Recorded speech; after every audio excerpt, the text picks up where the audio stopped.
Today, we will explore the mind of Sasori and understand why this scene moves us so much.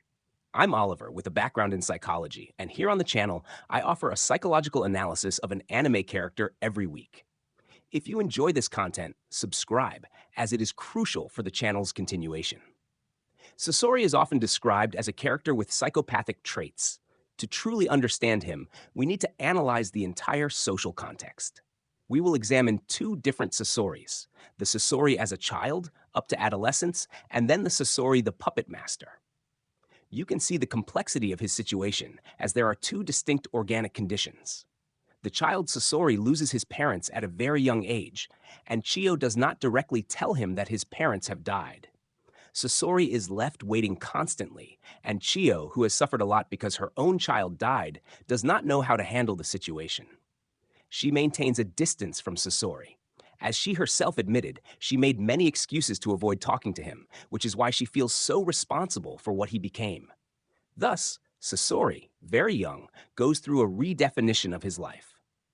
Psychologist and researcher Margaret Strobe proposed the dual process model of grief, one of which refers to the creation of new meanings to help with the grieving process. Chiyo teaches Sasori the art of puppetry, and he becomes very excited about it because after the death of his parents, he was a very sad child with a very disheartened expression, and understandably so. Sasori tries to find a new meaning to alleviate his pain. He begins to work with puppets, which helps him deal with the pain, but also causes him to distance himself from people. He starts living in his own world. The issue is that children generally do not repress their emotions. When a child is sad, they are sad. They cry. If they are happy, they show it.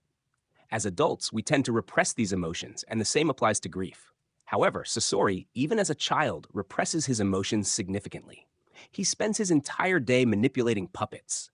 Later, he has a friend, Komushi, who admires him greatly and always tries to talk to him. Sasori responds with few words. Sasori becomes so focused on the puppets that he forgets everything around him. For him, only the creation of puppets matters. This becomes his new meaning of life. Years later, it is considered a great art for him. When Komushi loses an arm on a mission, Sasori creates a puppet arm for him. Komushi is very happy, but later, Komushi accidentally ingests poison. Remember that Sasori also starts developing poisons around this time. And while Komushi is near death, he says, no, it's not Sasori's fault, knowing that the blame would fall on Sasori due to his involvement with poisons. Komushi claims responsibility for the incident, and Komushi's mother asks Sasori to help him. Sasori then creates his first human puppet, which makes Chiyo suspicious that Sasori may have intentionally poisoned Komushi to create a puppet out of him. However, as mentioned, Chiyo does not know Sasori well. She remained distant from him, and Komushi, a messenger for her, knew Sasori much better than she did. Sasori creates this puppet, and Chiyo is shocked. This event marks the beginning of Sasori's future as he continues to create numerous human puppets. It is likely that Sasori experienced emotional blunting, a lack of emotional expression, due to severe trauma in his childhood. Emotional blunting typically occurs after traumatic events. Sasori lacked the presence of his parents, and his grandmother, who could have cared for him, also remained distant. He experienced emotional deprivation in his childhood.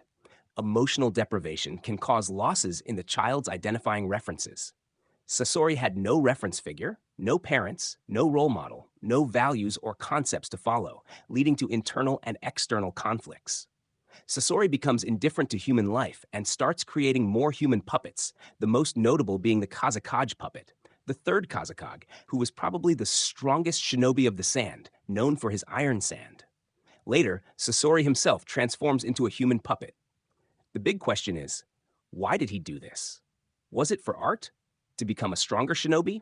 Or was it to become more like his parents? I believe that Sasori's transformation into a puppet is more about self-preservation than about power. By choosing not to feel pain, he no longer felt the need for embraces, because being embraced, receiving affection, releases transmitters that make us feel good. However, Sasori didn't escape this. He was likely experiencing great psychic pain, and turning into a puppet was probably a way for him to relieve his psychological pain while still remaining alive. It's interesting because someone without emotions is also someone who cannot remember the past. Psychologist William James, in his book Principles of Psychology, explains that our memory comes from what we feel. We usually remember events that have marked us both positively and negatively, such as moments of anger, intense joy, fear, or shame. These strong emotions help us recall events, meaning someone without emotions would have a very poor memory. Thus, intentionally or not, becoming a human puppet could have led Sasori to forget his past. An intriguing aspect of Sasori is that he does not like to wait.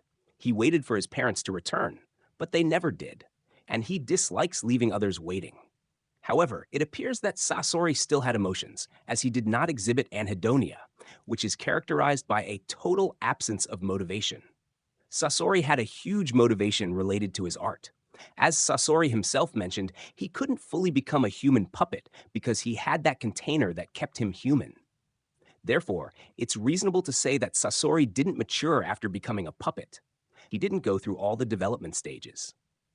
This is why, as a puppet, he is extremely egocentric and narcissistic.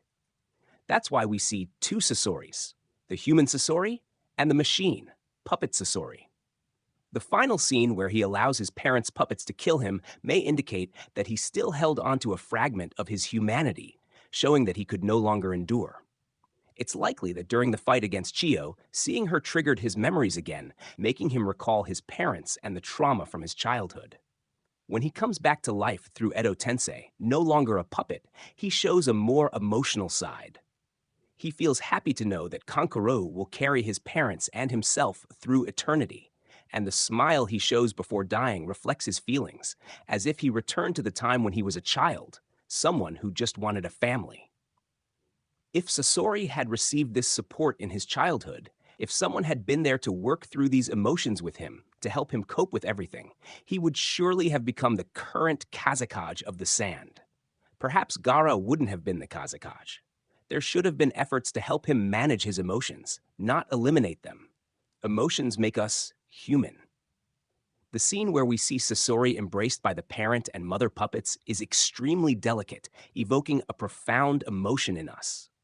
To me, it is the most emotional scene of the anime, and the most well-constructed. Kishimoto crafted this scene with great delicacy. As I mentioned in the video, The Promised Neverland, about transitional objects, the parent and mother puppets serve a clear function of replacing his actual parents, and Sasori used this to the extreme, creating a great emotion in us. It's impossible to watch this scene and not feel emotions. When we see scenes like this, our brain releases a neurotransmitter called oxytocin, which makes us feel more empathetic, more loving, and able to connect with others. This makes us put ourselves in Sasori's shoes in that situation and gives us a sense of caring, wanting to take care of him. After all, he is there alone, and we release this hormone that makes us more loving towards others, helping us connect with them. Sasori is a character that truly shows how deep the Naruto anime is. His story teaches us that you can be powerful, you can be intelligent, but without a family, none of that makes sense. So that's it for today. Subscribe to the channel and give it a like. Every week there is character analysis, and your support is essential for the continuation of the channel. See you next time.